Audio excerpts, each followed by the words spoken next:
आषाढ़ महीने में पड़ने वाली पूर्णिमा को गुरु पूर्णिमा कहा जाता है। गुरु पूर्णिमा का हमारे सनातन धर्म में अपना अलग महत्व है।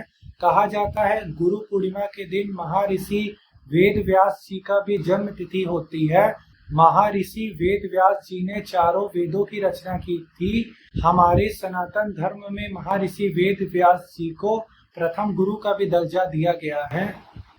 जय माता दी दोस्तों, उम्मीद करते हैं सभी लोग बढ़िया होंगे। मेरी तरफ से सभी भक्तजनों को राधे राधे। गुरु पूर्णिमा किस दिन है, किस दिन रखा जाएगा पूर्णिमा का व्रत, किस दिन सत्यनारायण भगवान का व्रत रखा जाएगा, गुरु पूर्णिमा का क्या महत्व है, पूजा अर्चना किस समय की जाएगी, सभी शुभ मुहूर्तों की सारी जानकारी इस वीडियो में मैं आप सभी भक्तजनों को देने वाला हूं।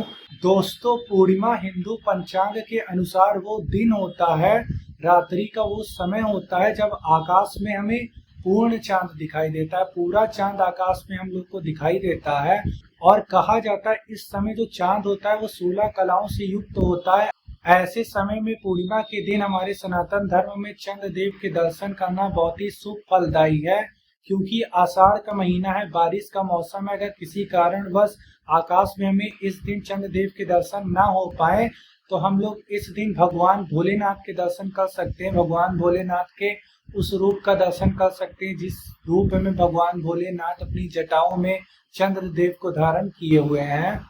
दोस्तों, हमारे सनातन धर्म में पूर्णिमा का दिन स्नान के लिए, दान के लिए, ध्यान के लिए अति उत्तम माना गया है। और जहाँ पे जिस दिन गुरु पूर्णिमा पड़ रही हो उस दिन इसका महत्व और बढ़ जाता है। स्नान, दान, ध्यान के साथ साथ अगर हम लोग गुरु की पूजा करते हैं तो हम पर भगवान की और गुरु की कृपा सदैव प्राप्त होती है। हमारे रास्ते में आने वाली हर बाधाओं का नाश हो जाता है। दोस्तों, इस दिन गुरु पूर्णिमा के दिन हम लोग सुबह जल्दी उठकर, ब्रह्म मुहूर्त में उठकर, प्रातः काल में उठकर किसी पवित्र नदी में स्नान कर सकते हैं। अगर किसी नदी में हम लोग किसी कारणवश स्नान नहीं कर सकते हैं तो घर के नहाने के पानी में गंगा जल डालकर भी हम लोग स्नान कर सकते हैं। अगर घर में गंगा जल उपलब्ध ना हो तो नहाते समय श्रद्धा के अनुसार 11 बार या 21 बार भी अगर हम लोग गंगा मैया का नाम लेकर स्नान करते हैं तो हमें तीर्थों के बराबर स्नान का फल प्राप्त होता है।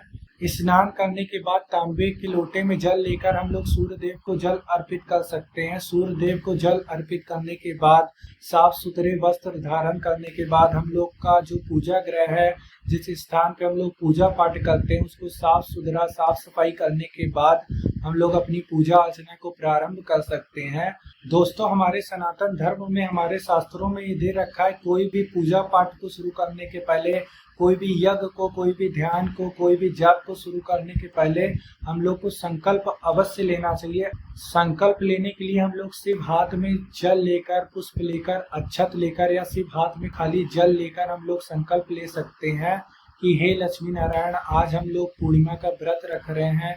या जो लोग सत्यनारायण भगवान का व्रत रख रहे हैं वो लोग ये कह सकते हैं, लक्ष्मी नारायण, आज हम लोग सत्यनारायण भगवान का व्रत रख रहे हैं, कृपा करके हमारी पूजा अर्चना को स्वीकार करें और अपनी कृपा हमारे ऊपर बनाए रखें। फिर हमारे पास जो भी सामग्री उपलब्ध हो उससे हम लोग विधि पूर्वक लक्ष्मी नारायण का, भगवान शालिग्राम का पूजन कर सकते हैं। रोली हो गया, धूप हो गया, दीप हो गया, चंदन हो गया, घी के दीपक हम लोग लक्ष्मी नारायण के सामने जला सकते हैं।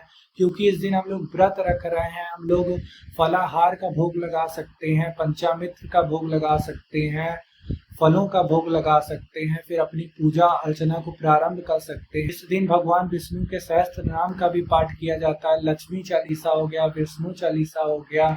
जो लोग सत्यनारायण भगवान का व्रत रख रहे हैं वो लोग सत्यनारायण भगवान की व्रत कथा को अवश्य पढ़े। कहा जाता है सत्यनारायण भगवान की व्रत कथा जो पढ़ता है, जो सुनता है, दोनों के ही ऊपर लक्ष्मी नारायण की कृपा प्राप्त होती है। फिर विधि पूर्वक हम लोग लक्ष्मी नारायण का पूजन कर सकते हैं। पूजन करने के बाद हवन कर सकते हैं। अगर हवन नहीं कर पा रहे हैं किसी कारणवश तो सिर्फ लक्ष्मी नारायण की आरती कर सकते हैं, सत्यनारायण भगवान की आरती कर सकते हैं।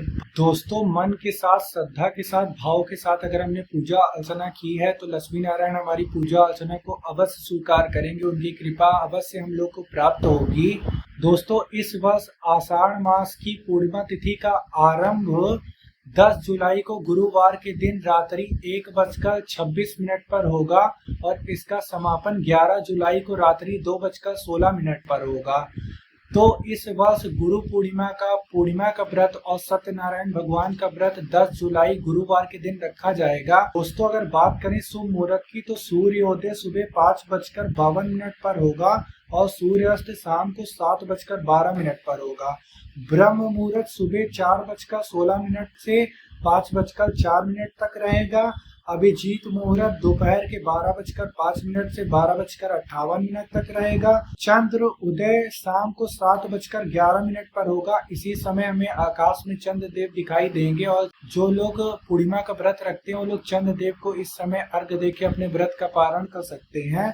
दोस्तों अगर बात करें पूजा के शुभ मुहूर्त की तो सुबह का शुभ समय रहेगा सुबह 4:30 से लेकर 5:31 तक और शाम को पूजा का शुभ मुहूर्त रहेगा 7:22 से लेकर 8:23 तक। गोधूली मुहूर्त जो शाम के समय रहता है वो 7:21 से लेकर 7:41 तक रहेगा। यही है दोस्तों गुरु पूर्णिमा के दिन के शुभ मुहूर्त। यही जानकारी थी जो इस वीडियो के माध्यम से मेरे को आप सभी भक्तजनों को देनी थी। फिर मिलते हैं अगली वीडियो में किसी और जानकारी के साथ। आशा करते हैं आपका हर दिन हर पल मंगलमय हो, भगवान की कृपा सभी भक्तजनों के ऊपर बनी रहे। जय माता दी दोस्तों, राधे राधे सभी भक्तजनों को।